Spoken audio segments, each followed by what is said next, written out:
Hey guys, how's it going, and thanks for coming. I'm Nick and this is Real Life Money, where we talk about real life and money because you know schools aren't. Don't forget to subscribe for more videos and follow me on Instagram for some bonus content. So let's get started. So in this video guys, I have another stock analysis for you. I do have another recent video going over some of my recent swing trades, and Alibaba is one of them, and that's exactly what we're going in today. I'm diving in a little bit deeper into the numbers with Alibaba. I know a lot of people are looking at them. They are at a lower point at the current moment. We'll talk about why. Their growth is still there. So, is it a buying opportunity? Is it not? Let's get into it. And by the way, if you're interested in that other video, link in the description. But let's look at their stock of Alibaba. Right now, you can see this is a 3-year chart. And over the long term, they are doing very well. 3 years, they are over 170% increase. But you could see recently in 2018 has been kind of not so good. It's around up 1.5%. So let's talk about it. So a lot of people compare Alibaba to basically China's Amazon, but they do a lot more things as well, guys. But like we know that they are involved with China. So the main reason why they're getting hit a lot is with the trade wars and tariffs going on between the United States and China. We've been talking about this recently. I bring up Alibaba a couple times on this channel. But I do think that it could be a very interesting opportunity. So let's go in a little bit deeper. This is from Yahoo Finance. You can see at current levels around 175. This is their year-to-date chart, by the way. So they are at around 450 billion market cap. Their PE is just under 52. We're going to look at their forward PE in just a minute.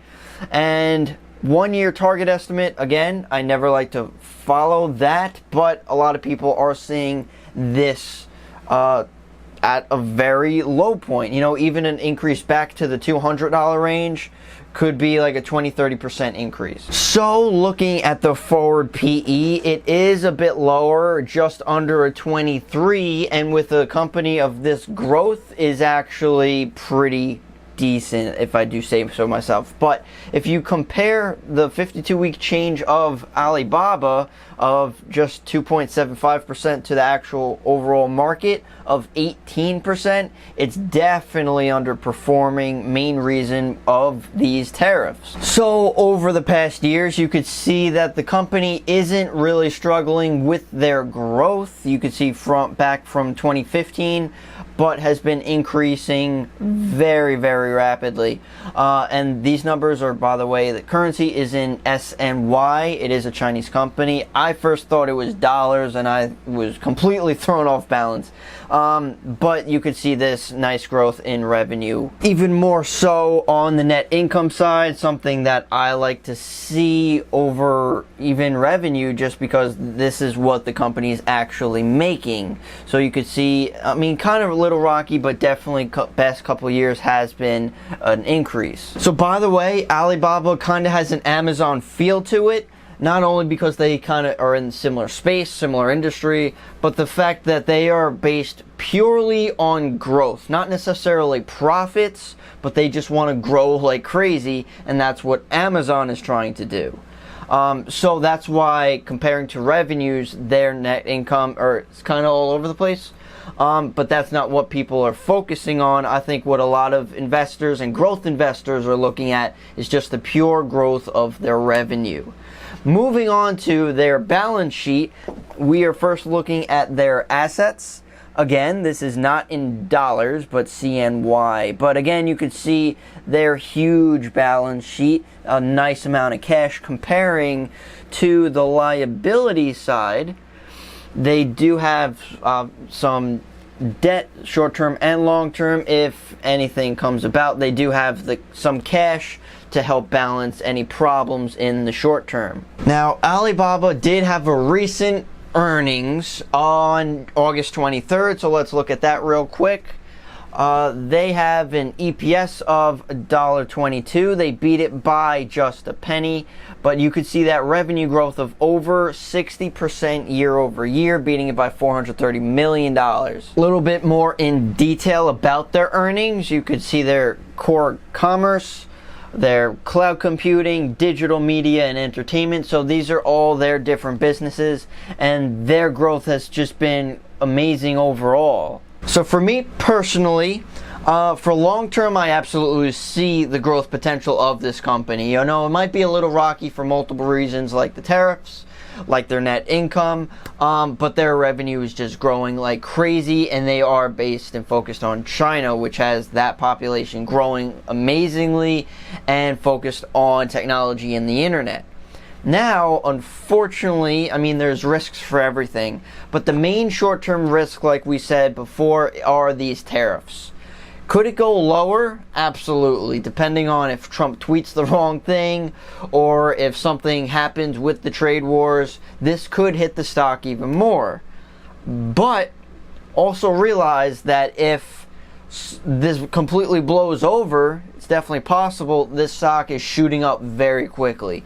I noticed that if there are any talk, like good, positive talks about trade wars, Alibaba pops a few percentage points in that day. So that means there is that strength in the company. The only thing holding it back is just the uncertainty between the US and China. So what do I say? If you are a long-term investor, I would definitely get in at this point. For me personally, that's what I'm doing.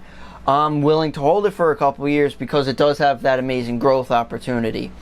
The fact that it is a Chinese company, again, it could go lower, but the fact that it also runs in China, so they don't like export or import anything. You know, they do deal with other countries, but they still do have that growth in their own country. So long term, I like it. If it goes down, I might I probably will continue to build a position because I like these lower levels. Only problem is we don't know when these levels are going away, could continue on. So it really depends on how you want to play with it. There is definitely a high amount of short-term risk. If you're looking for more of like a stable growth with less uncertainty, this probably isn't for you. You might want to look into, let's say, Facebook. They're kind of similar. Definitely a technology company. Their growth is up there, and they've recently been hit by earnings. Everyone's talking about that. So that's another option. Maybe buy both. It's up to you guys. So if you have any questions, comments, concerns, please leave them down below. I'd love to hear what you guys have to say. Think Alibaba's a buy? You think it's a sell? Everyone's different time horizons as well. But let me know. So thank you so much for watching, guys. Really appreciate it. And I'll see you in the next one.